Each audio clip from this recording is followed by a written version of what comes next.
All right, thank you very much, everyone, and welcome to this ODI event, the future face of development, building inclusive growth into a post-2015 framework.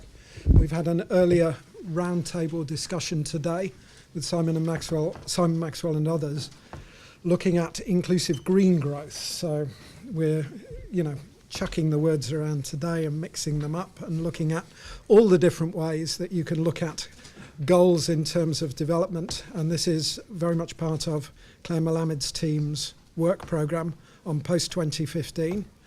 And this is, of course, a particularly interesting moment because of the, I think, unexpected to some of us decision at Rio that the Sustainable Development Goals would move on a separate track from the MDGs, which I'm sure will be one of the points of interest for the discussion. I'm Andy Norton. I'm Director of Research for ODI, and welcome everyone to ODI for this public briefing event. A couple of quick announcements before we go into it, one of which is, can you please turn the ringers on your mobile phones off, if you haven't already.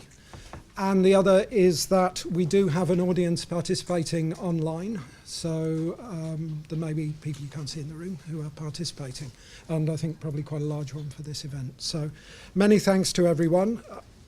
I think there are three kind of questions on the table, which the three speakers have all been asked to look at. They have all been asked to make some commentary on their take on the Rio outcomes, and particularly the Sustainable Development Goals within that. And there are two questions they've been asked to look at. One is, what role do international agreements have in promoting inclusive and sustainable growth? And the second one is, what are some of the practical and political challenges governments and businesses need to overcome to encourage a new type of growth? How could a new global agreement on development help address some of these challenges? So we're working in a territory where I think what will be very much on people's minds are obviously the links with the sustainability and green agendas, the links with the jobs agenda, and the links between the MDGs and growth, which is the subject also of a briefing paper by Gina Berg and Claire Malamed, which is available outside, which is, I guess, one of the hooks for this meeting. And I'll move ahead now and introduce the panel in the order that they will speak. We have three speakers. Kate Rayworth is a senior researcher at Oxfam UK. Kate's research is focused on rethinking global economic development in the face of planetary boundaries, particularly known for the donut, I think, and extreme global inequalities, including discussions of green economy and new measures of development.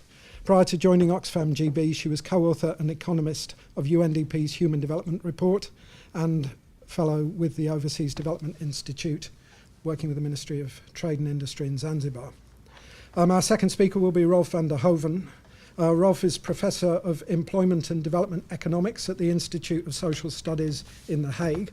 He was previously Director of ILO's Policy Coherence Group and Manager of the Technical Secretariat of the World Commission on the Social Dimensions of Globalisation. And his work at the moment is mainly concentrated on issues of employment inequality and economic reform. Claire Malamed is head of the Growth, Poverty and Inequality Programme here at ODI. She started at ODI in April 2010, having previously worked for 10 years in various roles in the NGO community in the UK. Her research interests include the MDGs, the post-MDG agenda, and development indicators and equity, and Claire is, of course, leading our work programme here, looking at new goals for a new era, focusing on the post-2015 agenda, and I now guess SDGs in the mix as well.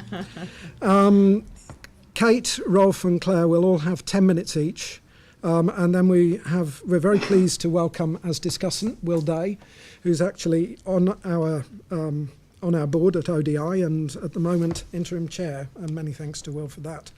He's also a senior associate of the University of Cambridge Programme for Industry and has been one of the leading speakers at the Sustainability Leadership Programme Days, which I had the privilege of attending one for the World Bank. He's also Sustainability Advisor to PwC. So let's get started.